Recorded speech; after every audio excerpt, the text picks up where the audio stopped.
ridership they've had. I mean, that lady came in here that day, and I asked her about, I don't know, she had 280 rides, and I said, well, that's really 140 because the people have to come back. And if you remember her quote, it was, well, that's not true. A lot of them only go one way. Well, sure, you're 80 years old and you're going to the doctor in North Conway, and you're going to sit up there for a month and a half until the snow comes and you can take the slide home. I mean, that's crazy. And my fear is, it's a typical government counting program. We're not going to get accurate figures on how much it's costing us to run this system. They do have, and you're right, they are one-way figures, but the figures that they have are more than that right now, the last time I saw them. Well, my figure was very early on. Yeah, okay. But most of the ridership at the moment is up in the Conway area. They're really using the system the most. And that's where the concentration is. The ridership, and that's part of the reason that the costs are high here to go from, because mostly, I'm assuming, that the people who are using the system from south of the Conway area, are going north. And in order to get that bus, what they're trying to do is to make that bus from this area, for example, just meet up with the one in Conway, so they can then go up to Conway with it, to reduce the costs, in total, because that bus is going to be running anyway, so you want to, utilize that system. I forgot already what you asked me. What was the? I was concerned about the number of ridership. Yes, they do use it on a single trip, and then what they're saying is that sometimes people don't come back with the same bus, so they have to use a one-way ridership. Doesn't it make sense that when if someone goes one way, you're going to have to come back? And otherwise, Conway would be getting 15 new delegates because everybody's staying up there and nobody's coming home. Are they? It's nuts the way the government. Well, and I'm sure what they're saying, if they're going to get these grants, that's the way they have to count it, because that's what the government. That's the way. And it's bogus. Whatever the reasoning, that's the way they do it. Thank you. By the way, if you'd like to come to the meetings that they have, by all means. When are they? The second Tuesday of the month in the Tri-County CAP building. Usually, will they let me in? I'll open the door for you. It's usually at 1 or 1:30 in the afternoon. 1 p.m. second Tuesday. What is this about? It's for the video conference. Okay, that's it? That's it. Okay. I think I got a report to do on Hale's location, but we've got people waiting here and it's costing us money, so I'd like to have Will come forward and give a report on the farm and outside maintenance. Good morning. Good morning.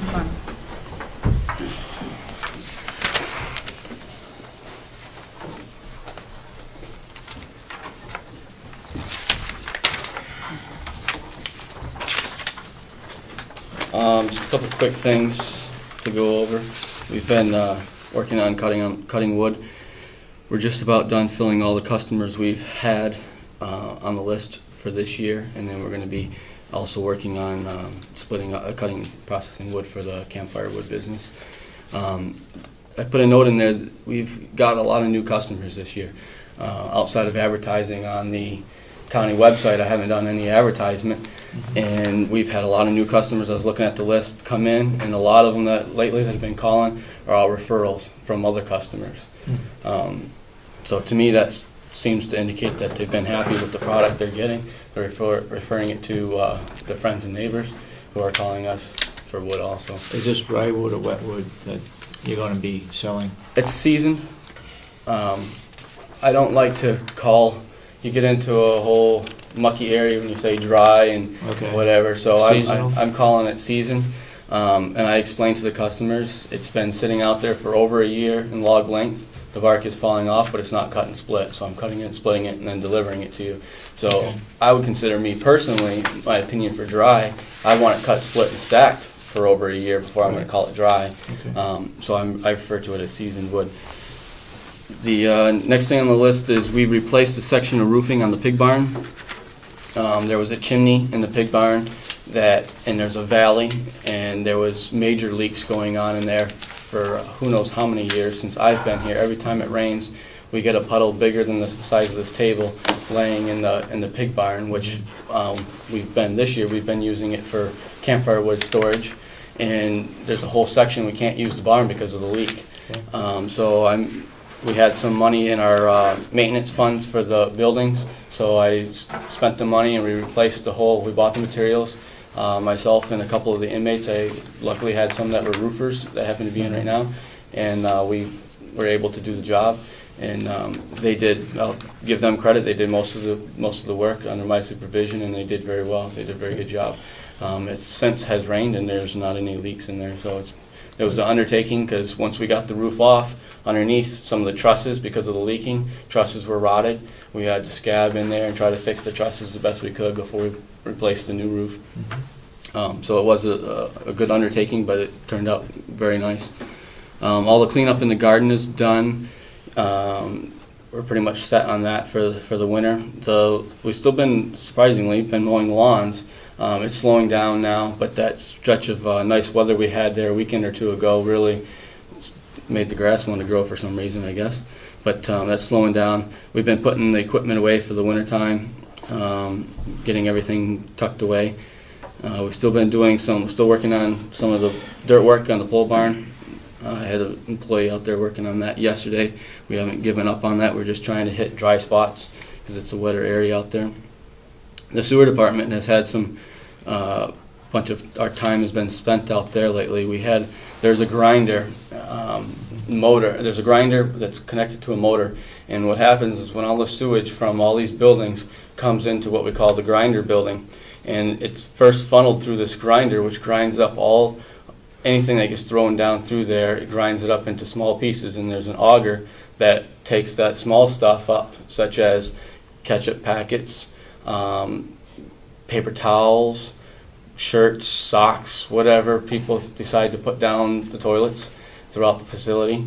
And this grinds them up and it puts it up in this auger and it dumps it into a garbage bag, which we change twice a week. Well, the motor on this grinder went kaput. It runs 24/7, 365 a year. The motor was almost 8 years old. It finally gave out. We had to replace the motor. So we had a rep come out. He pulled it out. When we saw how easy it was to be pulled out and ordered the right part, we replaced it ourselves. But when we replaced it, we had to have there's some electrical connections. We thought we could do that. Well, we touched a couple wires and there were some sparks, so we stopped. We called an electrician and had the electrician come out and hook it up before anybody got hurt. And that was it was an expensive motor. I want to say in the tune of around $1,000 for this motor, but it's must needed. What happened, it took 3 weeks because they don't stock these motors on shelves. They build them as they get a request, is what I was told. It took 3 weeks to get the motor, which meant every day, at least once, if not twice a day, we had to go down there and fish all these things that grinds up by hand. So we came in on the weekend and we were out there fishing this stuff out, and it's quite amazing what comes through the system. That leads into the next bullet I have is we had the tanks pumped for the year, but we called and had them done a little earlier once we had this motor put on, because there's chambers in there. The water runs through this grinder, but we can shut that chamber off and make it go through these screens basically to go around the grinder, and that's what we had to do for the 3 weeks, and we cleaned the screens by hand. But the screens are wide, so things do get through the screen, which means it ends up in that tank, so that tank fills up a lot faster with a lot more solids than it normally does. So we had it cleaned out earlier. Normally it's late October, early November. A week or two once we had everything set up, we called them and asked them to do it a little bit earlier, so we felt that there'd probably be a lot of solids in there when that was done. The pumping of the 40,000 gallon tank is in the budget. Yes, that's a twice a year thing that we do every year, every spring and every fall. That's done. So it's nothing that wasn't going to be done anyways. We just stepped it up a week or two early because of all the extra stuff that went in there. And the motor for the grinder was in the budget also? Under the yes, I found it out of the budget. We have a maintenance and repair line. Yep, in the sewer budget we have a maintenance and repair line, and we were able to take that out of there. And those are reasons why, when it comes to budget time, that line item was cut last year a little bit, and we're still been able to get by. But those are reasons why I can't predict, and I try to tell us at the delegation, when I ask for a certain amount of money, I can't predict things that are going to go wrong. That is a prime example of one. Mm-hmm. And there's some other things that this year I'm going to be bringing up when we get into budget season to do with the sewer department also. So that was what's been going on with the sewer. The water classes, we've, as you know, myself and one of the other employees hold a higher grade, and then the third employee has a smaller grade of water license. But all of us have different amounts of schooling classes, credits we have to get to maintain our license every 2 years. Mm-hmm. We've completed that. They'll be due, our licenses expire at the end of the year, so the state will send us the renewals, and we have to show copies of all the classes we've done. But we finally finished that last week. We got all the credits we need to file for that. And the last thing that we've been working on is the some electrical services being moved around, and what I mean by that is, assuming, I don't know what's going to happen with this whole nursing home thing, but assuming that we're going to have some stuff torn down, the old cow barn is slated to be torn down. Mm-hmm. The electric runs out of that old cow barn to run our gas pumps, where we get our gas and where we get the, everybody comes to get their gas. Yeah. So we're going to reroute that to the old garage. I've had an electrician come out and take a look at it, show me what we're going to do the digging, so he just puts the pipe in. It has to be in like a plastic pipe he'll lay down first, run the wire. We have that kicking around in the barn. We have the pipe. Mm-hmm. Yeah. We'll have some of that stuff. So there's some of the materials we have, so it shouldn't be too awfully expensive, and I do believe I had that in the budget. At this point I do have it in the budget under the same categories we did the roofing with the maintenance of the buildings. Seems like you could lay the piping. I don't, if we can, it's a 5-minute job. Yeah. I don't know what the rules are on that, but we'll have all the holes will be all prepped for him and everything, and we'll be able to do the backfilling. He's just got to do whatever by law says he has to do, and he works with us very well to let us do as much of it as we can to keep the price down. Make sure you put some tape on the top of it. Yep, that's by law. You have to have that. So that's been pretty much all it's been. The majority of what's been going on the farm. We have a lot of things going on, but some of them are big projects. So like the wood, it's an ongoing thing that goes on for quite some time out here. So there's not a ton of little things, but a lot of big things. Any questions? The last comment that I just wanted to, I've read the minutes quickly. I was flipping through the minutes last week, and I see Mr. Brown, I believe it is, asked about the snow blower. I don't know what the numbers were. People got the numbers, but I have estimates sitting on my desk for just over $2,000 for the errands that you're talking about. So just so you know, that's cleared up. I don't know. There was talk of $4,000 and other things, but I have a quote because we're a municipality. We get a bigger discount than what they quoted you down there, and that's what I have on my desk. Okay. Anybody from the public got a quick question for maintenance? So is he getting the snow blower that he needs? That hasn't been decided yet. Why? Well, because there are other possibilities of a tractor and a snow blower on the tractor. I was here for that discussion. Yeah. I mean, Will knows what he needs to do the job. I know he knows what he needs.